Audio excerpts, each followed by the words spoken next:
Good afternoon, everyone. It's Kelly Dahlbach, executive business coach and entrepreneur. I am joining in the sanctuary today to talk a little bit about simplifying life. And this really came to me and to this group now because, I often feel, as a coach to share in alignment with who I am and what I'm going through. And typically that attracts people in a similar place. And so in transitioning from wherever you have been to where it's a journey. And one of the things that we can do to make this process easier or less stressful is to decrease the resistance associated with this transition or change in life. And 2022 really is all about simplifying, because on the other side of simplification is change. And the more resistance we put towards this strange change that is inevitable, it is a period of change in our evolution of humankind that allows us to be more open and less resistant. And we all know that, again, the changes that are coming in the 1, 2, 3, and 4 years are bigger than what any single one of us can contribute. And so it is really, I use the term evolution and movement in alignment with an understanding of where the forces and the powers that be are moving us towards. And so simplification really in all of that is to say it's a way to create the space to receive it.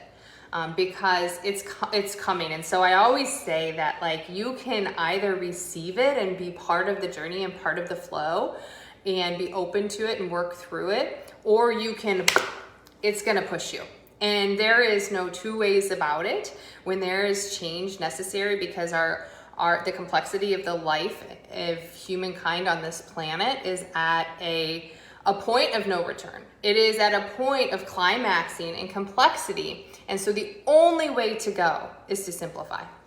And those that do simplify and do heal and do create the space to receive the forward motion of where we are going in life are going to be the powerful leaders of the future.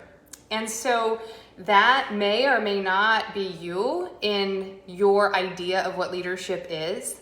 But if you are feeling that, it is that time to change, you are a leader in your own life. And so when I teach leadership and when I consult on leadership, I always say everyone is a leader. Whether you want to own it or not is completely up to you. But you are a leader of your own life, and understanding how to empower change and how to seek your inner guidance and intuition is really the key to having a happy and fulfilled life. So there was a time back pre-pandemic that, life was really complex for me and for a lot of us. And I used to think that winning was associated with busy. And so if you've talked to me recently and used the term busy, I'm like, that term busy is still like, I'm still working through it. There's still a lot of resistance for me there, because the term busy I really associated with, like I said, a feeling of my life that is out of alignment with who I am now. And so if you fast forward to now, I recognize and realize that it's not who I was in that busy, but it's where I was. And so if you think about, life and the seasons of life and the resistances and the changes and the peaks and the valleys, there are times in our life that there is more resistance.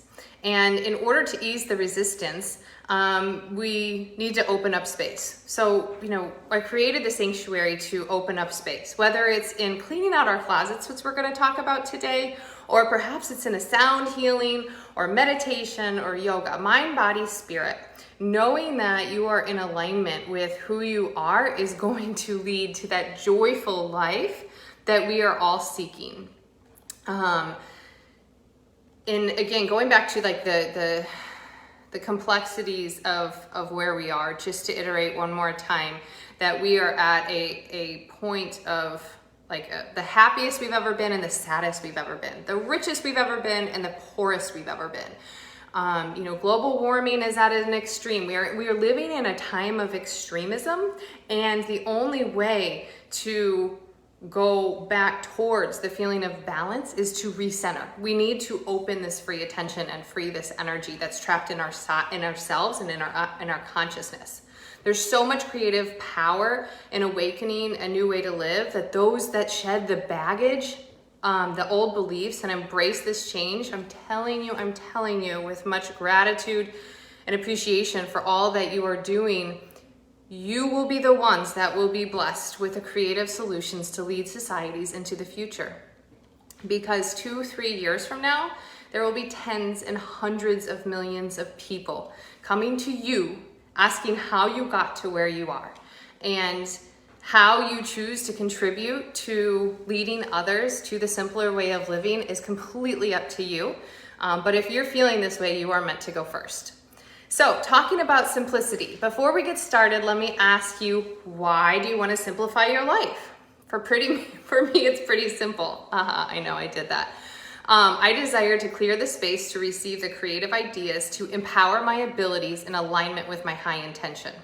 My highest intention in life is to transcend the way individuals generate wealth through acts of kindness, alignment with self, and powerful networking. That is how I live my life. And so if this creates free attention, I know that anything that creates free attention is doing the work, right? We always think, okay, I gotta send the email, I gotta send the follow-up, I gotta do this. But if we are forcing actions in our to-do list over creating the space for receiving, there are not enough trillions of actions in the world to compete with a receipt of a creative idea. So I hope that landed, because it really feels that some of you needed to hear that, because that's certainly where I was certainly trying to outpace the to-do list and the task list. And when I created the space to receive, the ideas and the opportunities were so much more than I could have even imagined. So 5 ways to simplify your life starting today. Guys, and I did this actually before I walked in this room. My nanny was like, what is this pile of clothes? And I'm like, I'm in the middle of cleaning out my closets, and it feels so good. So clean out a closet. Number 1, force yourself to part with things that you said last time, laughing because I'm calling myself out on this. I may use this or wear this. Allow the 12-month rule to take effect. Whether it's the blender or the sweater that I don't wear in Florida, it's got to go. Okay, so let it go.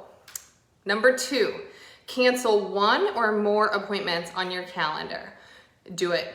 If it doesn't serve your highest good and you're doing it for someone else, cancel it. And I'm going to use a play on word so that you guys are a play on the responsibility of this, so that those of you that have the servant leadership and the servant heart know that the impact that it's having on the other person. They will be okay. In fact, they are going to perhaps be better for stepping away from codependency, because by contributing to this thing that is not in alignment with who you are, whether it is that person, that appointment, that dinner, whatever it is, they will, the force of the greater good is going to continue to show up in disappointment. It's not going to change. So if you're getting something that is out of alignment with something that you don't want to do, you're actually creating a codependency relationship for that other person as well. So cutting it is not only good for you, but it's necessary for them and their growth. Truth bomb, that was. So number 3, use those open appointments that you just canceled to schedule something fun.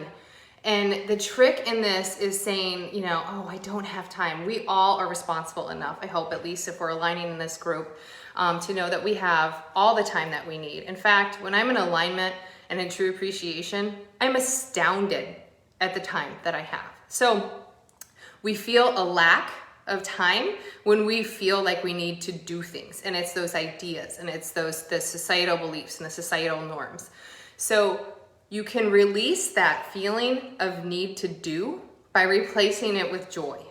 Okay, so do things that make you happy. And even if it's 1 appointment, I wanted to make this so that you could do all of the 5 things today. Like you could open your calendar in the 10 minutes after this and cancel an appointment and schedule something fun. Maybe it's a pedicure, maybe it's dinner with a friend, maybe it's a phone call to mom, whatever it is.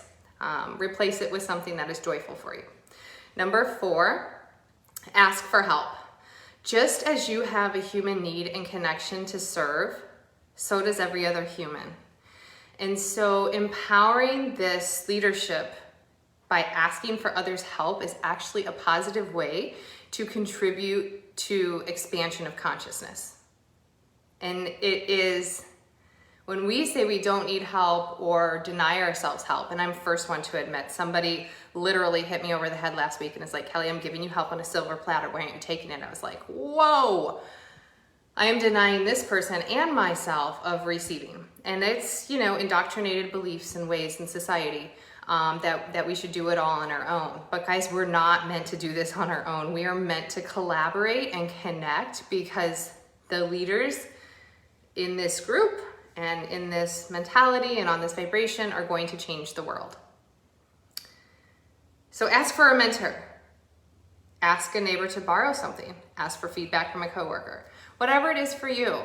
Path of least resistance. Don't make any of this hard. If you make any of these simplification processes or tasks hard, guys, we are completely undoing the whole intention of this. So do something easy and then pat yourself on the back and say, wow, I did 5 things to simplify my life today. Okay, the last thing is invest in yourself in the form of getting back time.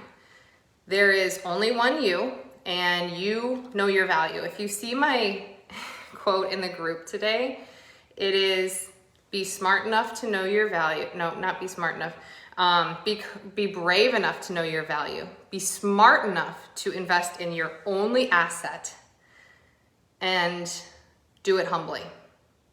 Guys, that is like downloaded, secret, wonderful, fortunate advice that I received this morning. And it is so powerful when you think about this, because we can be so busy and we cannot have money to invest, but we are completely cutting off our own God-given gifts when we don't invest in ourselves in the form of time. So maybe that means delegating something in your business, hire that assistant, buy that software, whatever it is. Or maybe it is hire the house cleaner. Guys, if you're full-time momming and working, you're not meant to do all of that. We think we are, but that's unwinding. So hire help and get back your asset of time. I'm trying to think of some other ideas. Grocery shop with a delivery service. If you spend a lot of time grocery shopping, meal prepping. There are people in your life, if you sit down with a higher intention to invest in yourself, it will come. Okay, I'm not trying to give you ideas that are meant for you. I'm trying to inspire you to sit down with the intention that you are your best and only asset in this life. And if you have that intention and understanding, the ideas will come up. So bringing it together, those were the 5 ideas for simplification. We can all see change on the horizon, and we are all at different stages of acceptance and resistance related to the changes in our society. So will you be the leader or the follower, the trailblazer or the client, the teacher or the student? I find joy when I move fluidly between providing guidance and receiving wisdom. So it is all among us, friends, and I'm glad to be on this life journey together. Namaste.